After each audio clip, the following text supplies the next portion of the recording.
Good morning to all of you. देखिए बेटा, voice, active voice, passive voice continue चल रहा है ना, तो इसमें हम लोग पढ़ेंगे क्या, जनरल और अनइम्पॉर्टेंट सब्जेक्ट की पैसिव। क्या जनरल या अनइम्पॉर्टेंट, मतलब जो कुछ सब्जेक्ट, जैसे ये है ना कि एक्टिव से पैसिव बनाने के लिए क्या जरूरत है, तो सब्जेक्ट के स्थान पर ऑब्जेक्ट और ऑब्जेक्ट के स्थान पर सब्जेक्ट। यही हम बताए थे ना शुरू में, यही रूल ही है कि आपको सब्जेक्ट मिलेगा और ऑब्जेक्ट मिलेगा। फिर पैसिव जब बनाएंगे तो इसको यहाँ लाएंगे और इसको यहाँ कर देंगे, यानी ऑब्जेक्ट को नया सब्जेक्ट बनाएंगे और सब्जेक्ट को नया ऑब्जेक्ट बनाएंगे, और बीच में जो प्रक्रिया उसको तो करेंगे ही, है ना, यानी वर्ब वगैरह, मेन वर्ब का थर्ड फॉर्म, ये सब बाई वर्ब वगैरह। तो मतलब देखो इसमें ये है कि कुछ वाक्य ऐसे होते हैं, देखिए यहाँ लिखा है, कुछ वाक्य ऐसे होते हैं जिनका सब्जेक्ट या तो सबको पता होता है या वह बहुत महत्वपूर्ण नहीं होता है। जिनका सब्जेक्ट या तो सबको पता होता है या वह बहुत महत्वपूर्ण नहीं होता है। तो यहाँ रूल कह रहा है कि पैसिव बनाते समय ऐसे सब्जेक्ट को छोड़ दिया जाता है। पैसिव बनाते समय ऐसे सब्जेक्ट को छोड़ दिया जाता है, अर्थात न्यू ऑब्जेक्ट नहीं बनाया जाता। यानी हम सब्जेक्ट मतलब जो हमारा ऑब्जेक्ट रहता है उसको तो सब्जेक्ट बनाकर पैसिव करेंगे, लेकिन जब सब्जेक्ट की बात आएगी न्यू वाले ऑब्जेक्ट की, तो उसको वहीं छोड़ देंगे, उसको लिखने की जरूरत नहीं होती है। ठीक है, देखिए इसमें कौन कौन शब्द आते हैं, तो कह रहा जितने भी इंडेफिनिट प्रोनाउन हैं उनको, है ना, यानी जितने भी इंडेफिनिट प्रोनाउन हैं उनको, जैसे someone, somebody, anyone, anybody, no one, nobody, everyone, everybody, या वन या दे, ये। हाँ, अब इनका जब पैसिव बनाएंगे तो एक्टिव में ये सब रहेंगे, लेकिन पैसिव बनाते समय इनको न्यू ऑब्जेक्ट रखने की जरूरत नहीं होती। आखिर ये सब्जेक्ट मिलेंगे तो जब पैसिव बनाओगे तो ये ऑब्जेक्ट बन जाते हैं ना। हाँ, जैसे आई विल हेल्प यू, तो क्या होता है, you will be helped by me होता है ना। तो अब आप मी बना दिए, लेकिन ये कह रहा है कि अगर समवन, समबडी आया है तो ऐसे कंडीशन में ऑब्जेक्ट बनाने की जरूरत नहीं है। देखिए और कुछ है इसमें, ये दोनों हैं, कौन कौन, कुछ जनरल सब्जेक्ट, यानी जो जनरल सब्जेक्ट होते हैं, जनरल माने सामान्य तौर पर, सामान्य, कॉमन, ठीक है, जैसे पुलिस, थीफ और जज, ये तीनों जब रहते हैं तो एक्टिव में मिलते हैं, लेकिन पैसिव बनाते हैं तो इसकी जरूरत नहीं होती।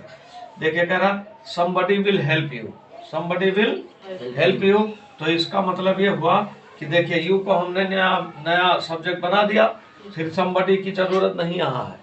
देखिए you, somebody will help you, इसका मतलब ये हुआ कि कोई तुम्हारी मदद करेगा, कोई तुम्हारी मदद करेगा।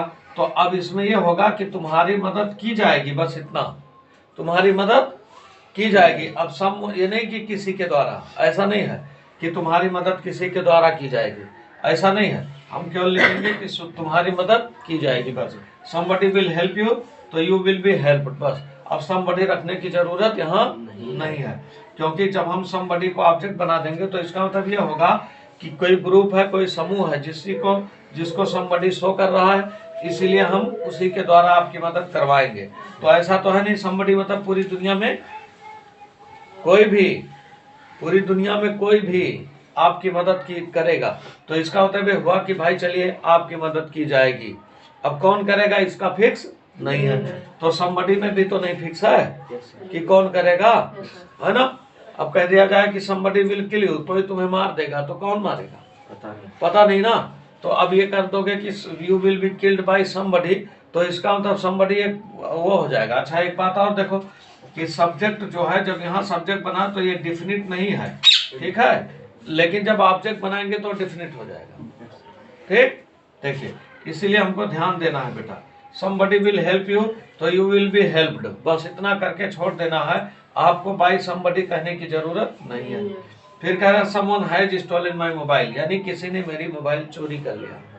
तो अब आप क्या कहोगे, मेरी मोबाइल चोरी हो गई किसी के द्वारा नहीं, मतलब मेरी मोबाइल चोरी हो चुकी, बस, ठीक है। कौन चोराया है, तो हम ऑब्जेक्ट बनाएंगे तो गलत हो जाएगा। ऑब्जेक्ट का मतलब डेफिनिट और सब्जेक्ट का मतलब इनडेफिनिट, तो यहाँ डेफिनिट नहीं है ना, इसलिए मतलब ऑब्जेक्ट डेफिनिट का सेंस देता है जबकि सब्जेक्ट इनडेफिनिट का सेंस देता है। इसीलिए देखो someone has stolen my mobile, अर्थात किसी ने मेरी मोबाइल चोरी कर लिया है या चोरी कर चुका है, कोई मोबाइल मेरी मोबाइल ले लिया है या चोरी कर चुका है। तो इसको क्या किया जाएगा, माई मोबाइल को आप यहाँ ले आएंगे, न्यू सब्जेक्ट बन जाएगा, my mobile has been stolen, ठीक।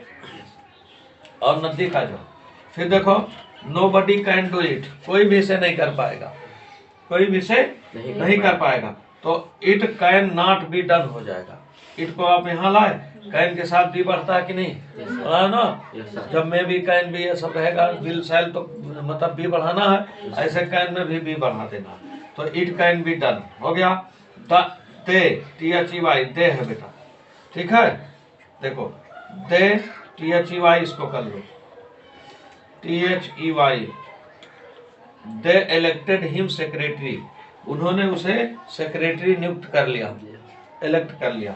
अब हमको क्या करना है, हिम को क्या किए, ही को बना दिया, हिम को ही बना दिया, और इलेक्टेड है V2 है तो वाज कर लगाना, past continuous, he was elected secretary, बस। अब देम बाय देम नहीं करना, दे माने पता नहीं कौन है, ठीक। ऐसे देखिए यहाँ जो जनरल सब्जेक्ट है पुलिस, थीफ, जज, ये क्या है, the police inquired into the case, the police inquired into the case, यानी पुलिस ने केस का इंक्वायरी किया। तो अब क्या है, इसको करना है the case was inquired into, बस। अब जानते हो इंक्वायर्ड इनटू एक फ्रेज है ना बेटा, इसीलिए इसको हम जब लिखेंगे तो पैसिव बनाएंगे तो इंक्वायर्ड इनटू साथ में रख देंगे, क्योंकि यहाँ इंक्वायर्ड इनटू आया है, तो जब जैसे लुक आफ्टर क्या होता है, एक फ्रेज है ना जिसका मतलब देखभाल करना होता है, तो हम केवल लुक लिखकर नहीं छोड़ेंगे ना, नहीं तो गलत हो जाएगा। ऐसे इंक्वायर्ड इनटू एक फ्रेज है, इसीलिए इंक्वायर्ड इनटू को साथ में रखा जाता है, इसको अलग करेंगे तो मीनिंग गलत निकल जाएगा, इसीलिए हम इनटू तक लिखा है हमने। देखिए the case was inquired into, ठीक। अब देखिए बेटा, द जज पनिश्ड द गिल्टी, द जज पनिश्ड द गिल्टी, ठीक है। तो अब इसको क्या किया गया, द गिल्टी वाज पनिश्ड। अब ये नहीं कि the guilty was punished by the जज, ऐसी कोई जरूरत नहीं, गिल्टी यानी जो अपराधी था उसको पनिश्ड किया गया, ठीक। हाँ, तो इसका मतलब किसने सुना है भाई, जो जज है वही तो न्याय करेगा। अब द जज मतलब इस तरह से क्या होगा, द गिल्टी वाज पनिश्ड, हालांकि पनिश का मतलब केवल जज सुनाना, तो ये जो जज होते हैं वो आपको सजा नहीं देते हैं बल्कि सजा सुना देते हैं, तो अब वही यहाँ सुनाने का ही सेंस है, ठीक। तो इसलिए हम लोग देखेंगे बेटा ना कि जो जनरल अनइम्पॉर्टेंट सब्जेक्ट होते हैं इसकी पैसिव जब बनाएंगे तो हम एक्टिव में सब्जेक्ट रखेंगे, लेकिन पैसिव में सब्जेक्ट रखने की जरूरत नहीं है, यानी न्यू ऑब्जेक्ट बनाने की उनकी जरूरत नहीं है, हम वहीं तक जाएंगे फिर छोड़ देंगे, ठीक बेटा। चलिए ठीक है, ओके।